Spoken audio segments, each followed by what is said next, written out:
What's good, everybody? Welcome back to Does Boxing. We back with another one. So we're gonna break down this fight week. What I'm saying? We got a bunch of cards going down, kind of a big fight week as well. What I'm saying? Before I do that, feel free to hit the like button, subscribe, all that good stuff. You can follow me on my social media, Twitter at OverJ, Instagram at Does Boxing. Y'all know how we do. It's all good. So we're gonna run down these fight cards. If you listen to the playback, feel free, what I'm saying, to drop a comment in the comment section. It's all good. But getting to this one, you got Brad Foster versus Anat Balada. Now, this fight, this is a tricky fight, man. Brian Foster coming off his first loss. He lost to Jason Cunningham late last year. What I'm saying? We got outboxed and kind of taking the school a little bit. So, as a young fighter, I think he's 24 years old. That can be tough. So they putting him in tough. I mean, Balada, he went to the UK and beat a lot of, prospects, and he beat a former world champion and TJ Doheny, kind of tall and rangy and durable. So, I mean, we're gonna see, man. Brad Foster can fight, but you already know you're coming off of your first loss. We're gonna see where your confidence is at. So we're gonna see this on BT Sports. So feel free to tap in with that Friday night. What I'm saying, Friday afternoon for most of us in the US. So feel free to tap in with that one. Moving on to the zone. This one from Spain. Kermit Lajara versus JJ Metcalf. This got Fight of the Year written all over it. This is a good style matchup. Both guys come to fight. Lajara is a big puncher, big punching guy. And he don't have the best chin, so he made for an action-packed fight. He's been down in fights, came back to win them. What I'm saying? He also been stopped in the first round, and what I'm saying? David Avanesian stopped him twice back-to-back, but he moved up to 54. He's like a fringe contender in that division. What I'm saying? We know Jamel Charlo is the man. You got other guys, Fundora and Tim Tszyu and Tony Harrison. That's a deep division. Plus, you got young guys like Charles Conwell. I'm not sure where he fits at. I know he got a world ranking in the WBA at 154, but we're going to see. He's the hometown favorite. JJ Metcalf, he had a Fight of the Year candidate with Ted Cheeseman not too long ago. Then he lost to Conway after that. But he's a good fighter. He's strong. He's solid. What I'm saying? He's going to come to bang. He's going to be right there all night. So, like I said, this fight right here is a making of a Fight of the Year candidate for real, because these guys can go with it. Styles match up real well. So, pretty good matchmaking. You can find this on the Zone. Check your local time, Friday, afternoon. So, tap in with them. Let me see. My man O'Rod in the building. What's good with you, bro? Salute to you. Trey X in the building. Salute. All right, so we got this one. This Friday night. You got this at light heavyweight. This is a pretty decent fight as well, man. You can find this on ProBox. It's a new promotion company down in Florida. They got Roy Jones, Antonio Tarver, Paulie Malignaggi, and Juan Manuel Marquez doing the commentating. So check it out. It's pretty dope. But Phelan Ming, he's the number one contender in the IBF at 175. What I'm saying, for Beterbiev. He's fighting Pascal. Pascal coming off a long layoff and some PEDs. What I'm saying? He tested positive for PEDs last year when he was supposed to face Badu Jack. Everything on the up and up. This is a pretty good fight. What I'm saying? Because Pascal, he know how to win fights. He's a crafty veteran right now.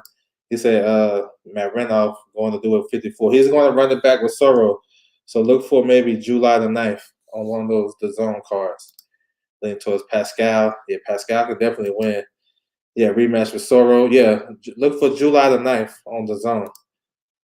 Yes, sir. Roy Jones. Yeah, he still got a show over there. Yep. He still promote on UFC Fight Pass for sure.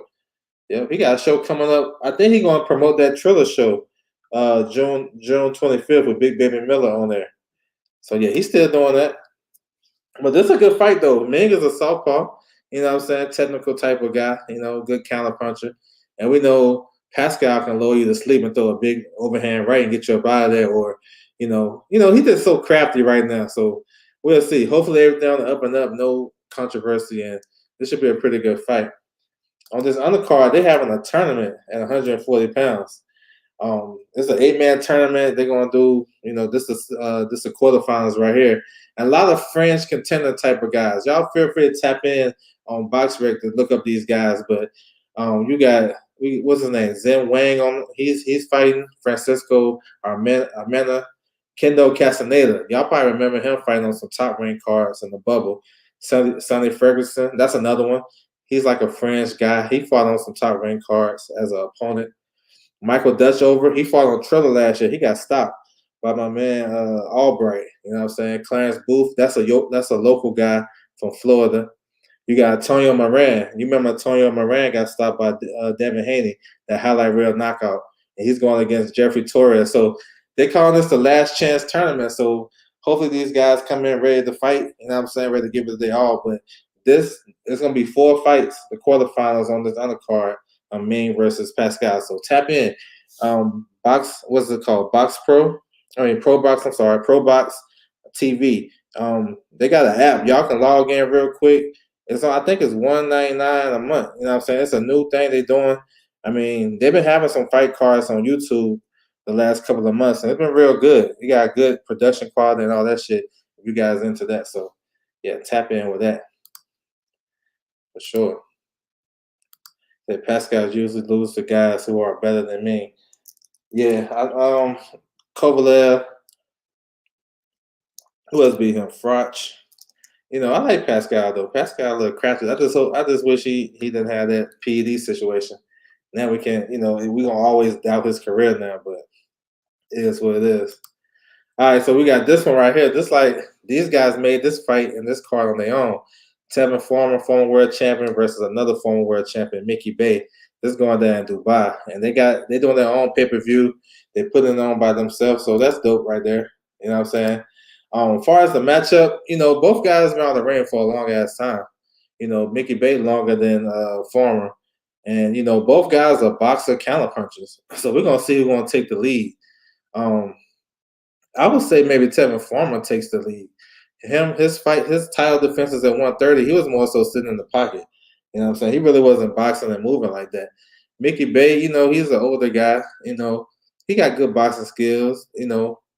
We'll see what he has left. It's an interesting fight because it's a lot of unknowns for me. It's a lot of unknowns, but we'll see. So hopefully we'll have a link floating around for this one. We tap in with the pay-per-view if you guys want to check it out. For sure.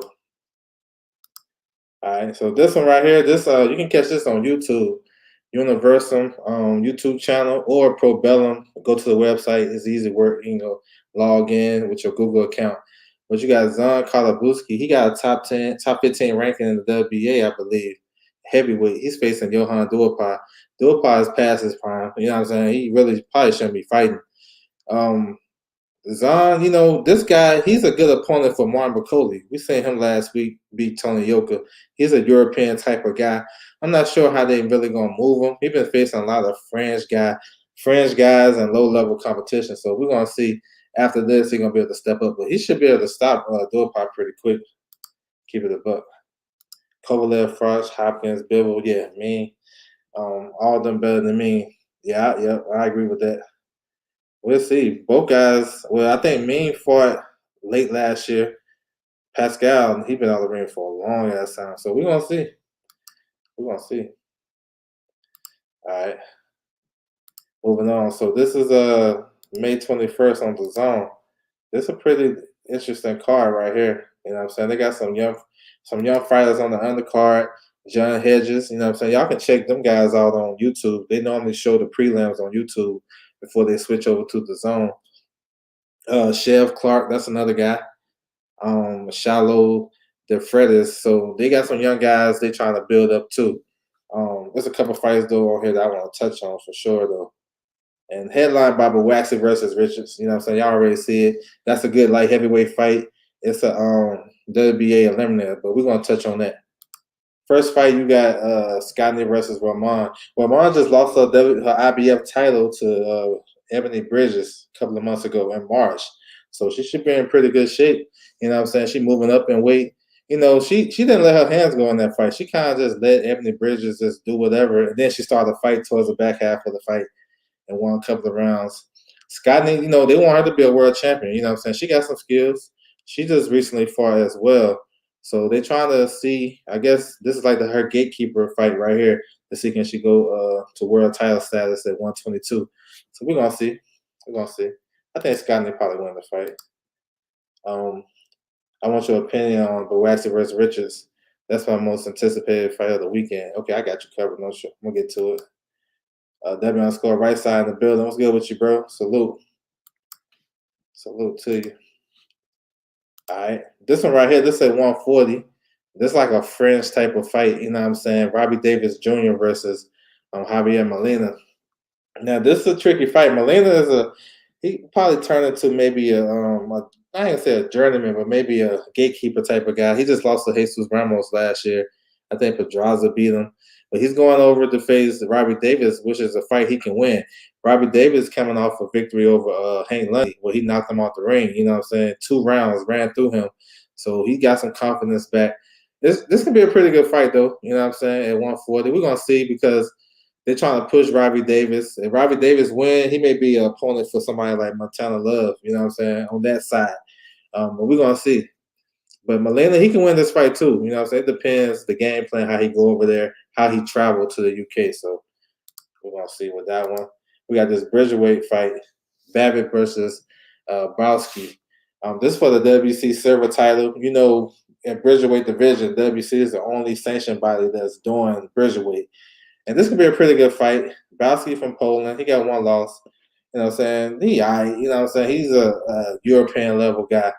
Babbitt, he's just entertaining. That's coming in through a lot of punches. He really don't got too much, displaying too much skills. He's just throwing a lot of hooks and body shots and overhand rights. But he is vulnerable, which makes for good TV. You know what I'm saying? So I think Babbitt probably stopped the guy. We're going to see. Hopefully he come into some shape because he ain't look good in his last fight, but we're going to see. All right. The co-man, you got Unified World Champion Chantel Cameron versus Victoria Bustos, former world champion. Now, this fight right here is like a stay busy for Chantel Cameron because she was supposed to unify with Kaylee Reese. Kaylee Reese is out for some reason. But Chantel Cameron is nice with it. You know what I'm saying? Real solid. You know what I'm saying? She got good range and distance and got a good jab. Everything is basic with her. Straight down the middle, good 1-2, nice hook. You know what I'm saying? Good straight right hand. She real solid.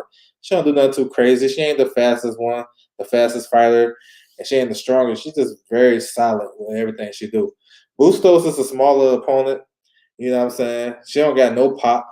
I think all her wins, she don't got no knockout wins. So I'm thinking Chantel Cameron's gonna have a pretty decent night at the office. You know what I'm saying? To stay active and stay busy. So I expect her to win. All right, so this one right here, man. This is a good fight though. But Waxy versus Richards. This is a good domestic fight. He got some world title implications as well. You know, Richards is a taller, stand-up type of guy. More so got the European style. Good, he's a good boxer. You know, good jab and all that good stuff. He's decent. Sometimes he fight too tentative to me. You know, even in the Bivol fight, I thought he probably could have pushed on the gas a little bit and apply some more pressure and get to Bivol, but he kind of just laid back and went through with emotions. And Bivol kind of beat him easy, in my opinion. It wasn't the best performance by him, but I thought it was a pretty easy fight to score. But Richards he got some sneaky power too. You know what I'm saying? He probably looking to counterpunch. So I see Bawaxi as the guy on the front foot. I think Bawaxi is the bigger puncher. You know, he's solid. He been looking real good. He been having some tough fights that kind of advance his career. The fights that he need. You know what I'm saying? He ain't really just been running through guys like that. His last couple fights, he had to work for it. So, and I like this. He came to America and actually get that American training with Virgil Hunter. Now, I'm not really high on Virgil Hunter, but it seems to work for him. So we're gonna see. But I like Bawaxi in the fight. I think Bawaxi can win a decision. I don't think Spyler Richards gonna give him too much to work with. You know what I'm saying? I think he's gonna be kind of negative in the fight, like they say, kind of defensive, tentative. And I think Bawaxi is just gonna be the more aggressive guy. And if he can stop him, that's a big feather in his cap. You know what I'm saying? And we'll see. But if Bawaxi wins, he'll become this is an eliminator. So maybe he'll get Bivol or maybe he'll get Zerto. I'm not sure. I don't know which one is first because Zerto won an eliminator last week. But this is a pretty good fight, though. You know what I'm saying? Pretty good fight. I said Richards he took his first loss going from 6 rounds to 12 rounds. It's tough. Yeah, Richards, man. I like that win he had over Shaqon Peters. When he was the B-side guy. He went over there and stopped him. I like that. 7-1 favorite. I think Rich is a live dog. If he be aggressive and be assertive in the fight, he can win the fight. If he's passive and you know kind of letting Bawaxi dictate, I think I like Bawaxi. It depends how he come out for me. All right, we got some couple of small shows before we get back to the big shows. But we got former world champion Felix Alvarado. He vacated his title at 108, couldn't make the weight, and then he couldn't get no unifications. So he moving up to 112, which is a hot division with Sonny Everest in there as a champion.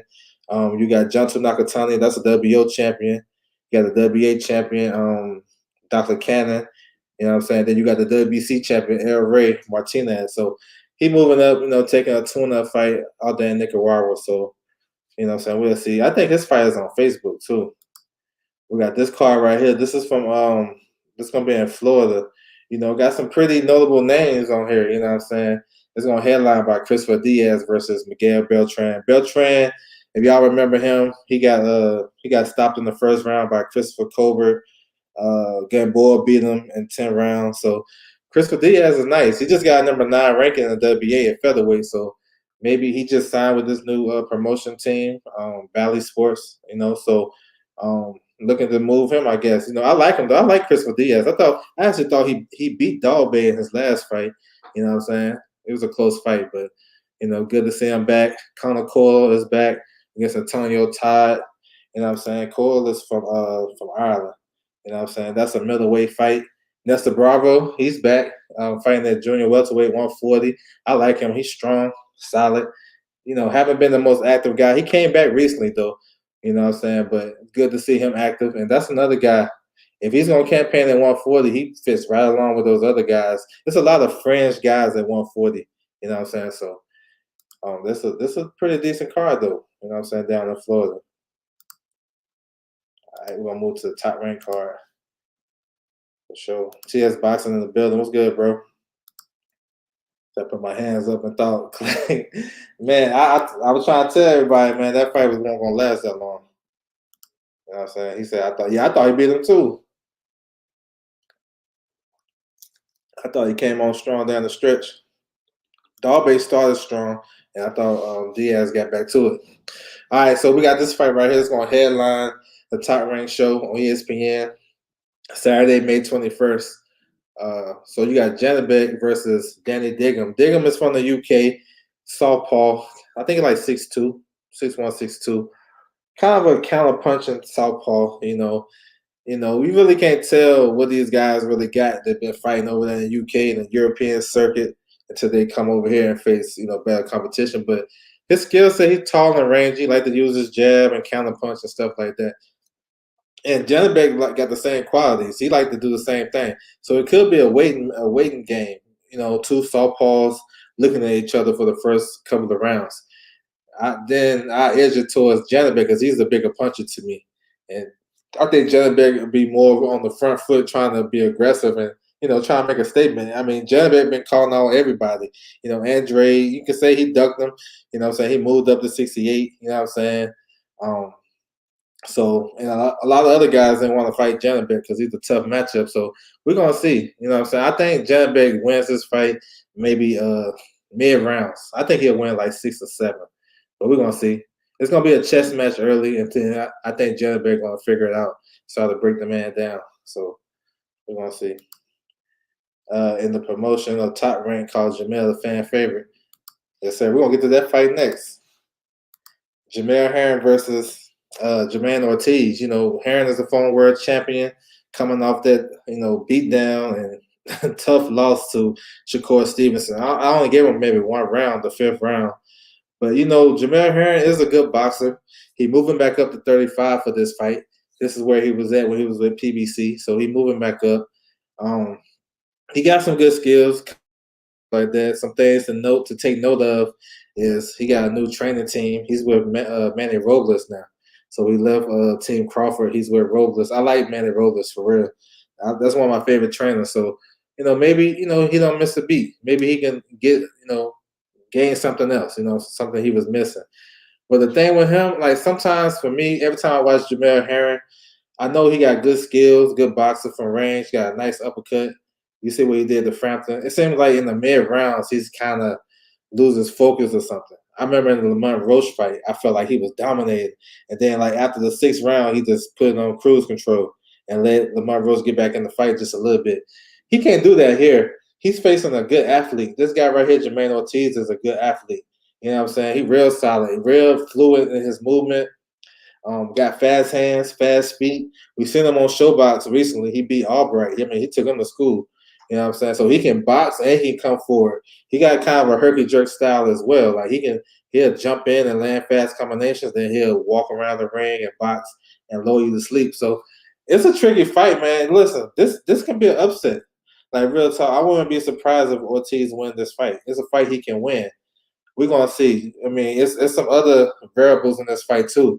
Herring, he always cut. You know what I'm saying? He always in a fight where he get a cut, whether it's headbutt or a punch or whatever. He been cut maybe his last. I think he been cut his last 4 or 5 fights. You know what I'm saying? So that's something to look out for. And what can he do at this new weight, coming back up to this new weight? You know what I'm saying? Will it help him for the better? He don't have to suck down to 130 because there's a big 130 pounder. He like 5'11, 5'10, 5'11. And, you know, it's interesting, though, because he's going to have to deal with the athletic ability of Jermaine Ortiz, and that's going to give him a problem. So, yeah, we're going to see, though. That's a tricky fight to come back to. I ain't going to lie.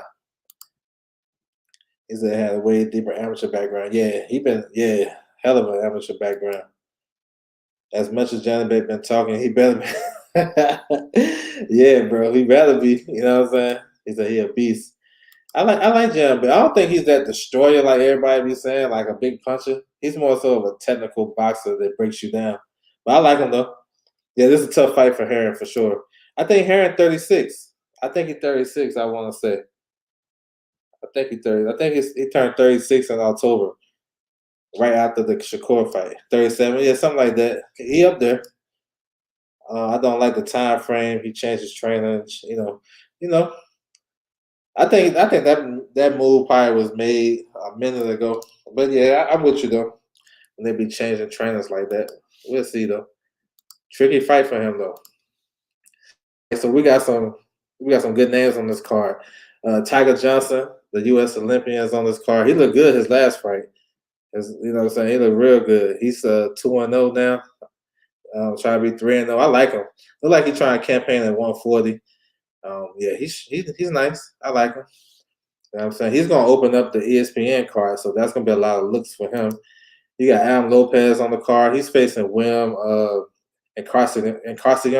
William and Carcillon is a guy that fought Abraham Nova back in January, if you guys remember that fight. So I like Adam Lopez as well. You know what I'm saying? He's nice. He can box and do all that stuff too. You know what I'm saying? I like him. I thought he gave out there as hell when he dropped him. Could have had that one.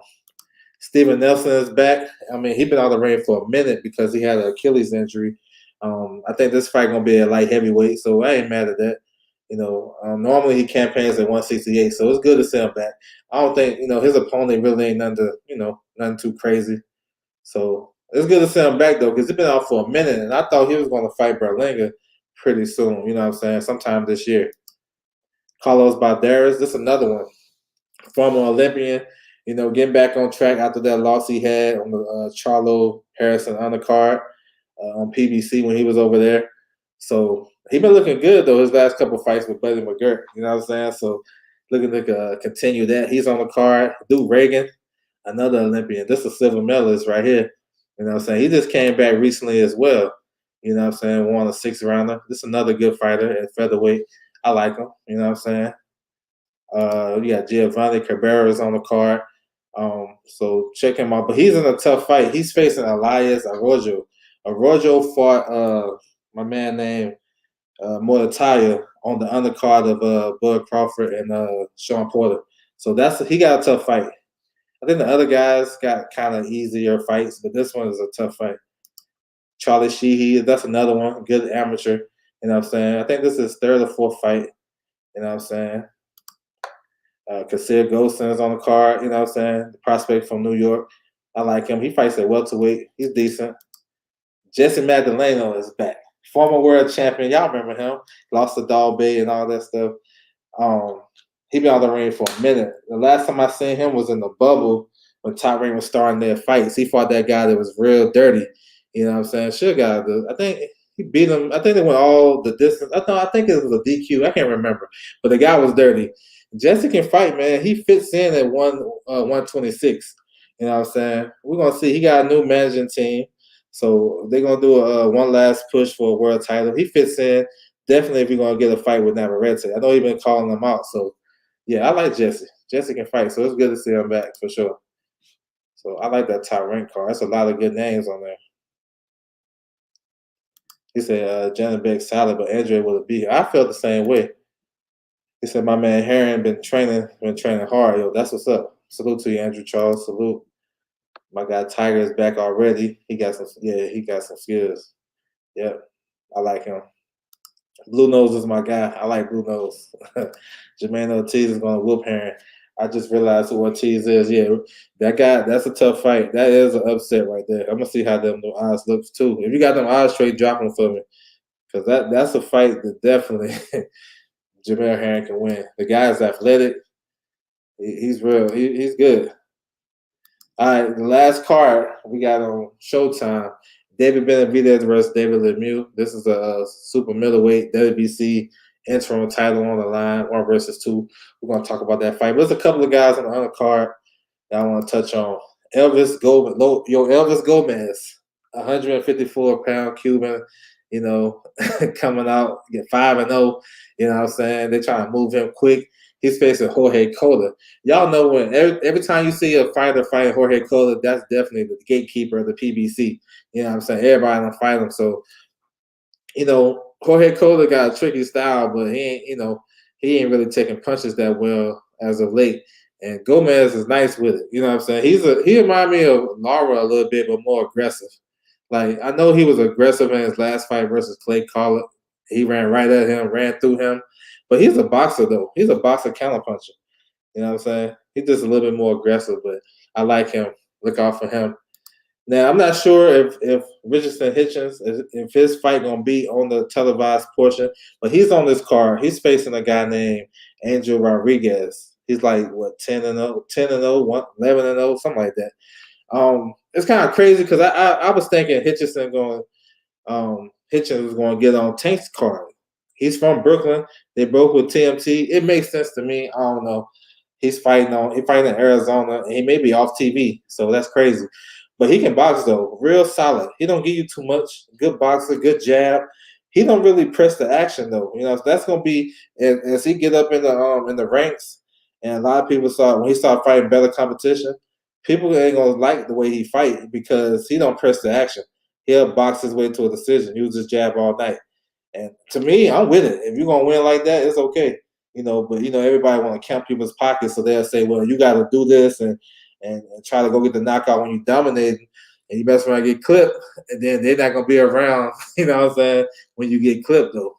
So I like him though. I think he can fight. You know what I'm saying? He just needs opportunity. Then you got Luis Nunes versus Jonathan Ferreira.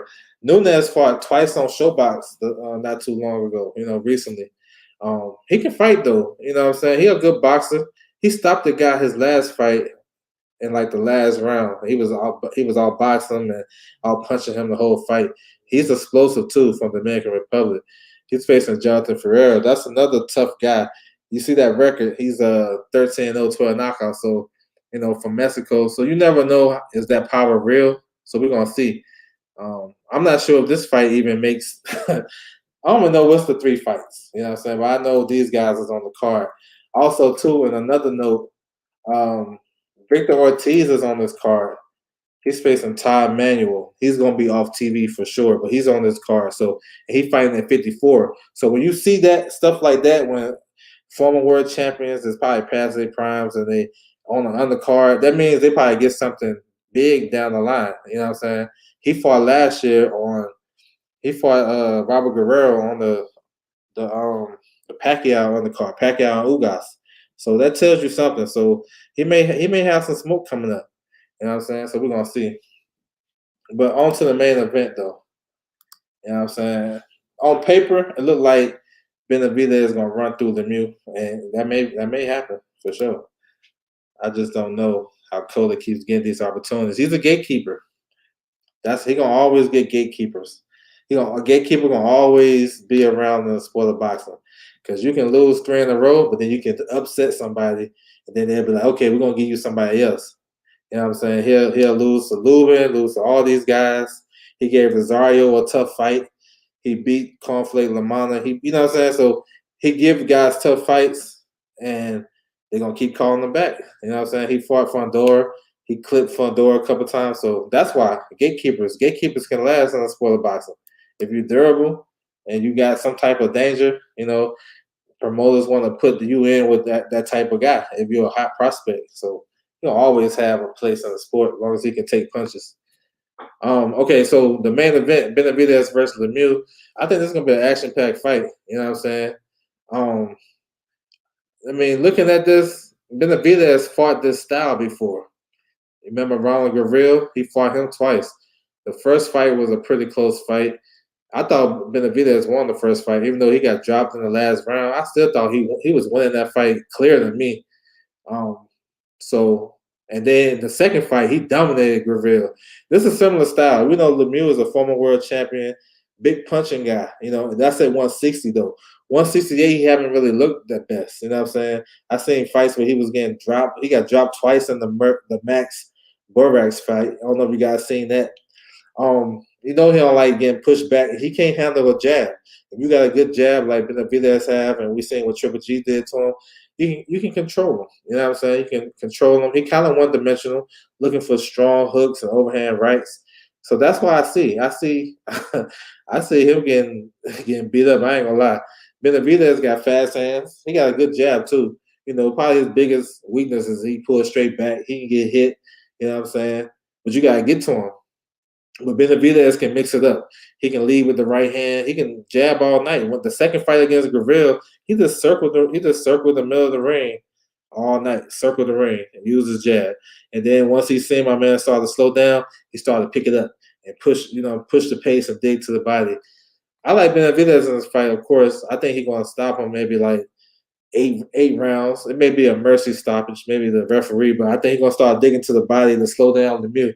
Once Lemieux realized that he can't get to David Benavidez, the height and reach and stuff like that, I think he's just gonna be a sitting duck, and I think Benavidez gonna stop him after that. So yeah, we're gonna see. I read that journeyman are light. Yeah, they are, man. They are. We need them in the sport of boxing. We need them.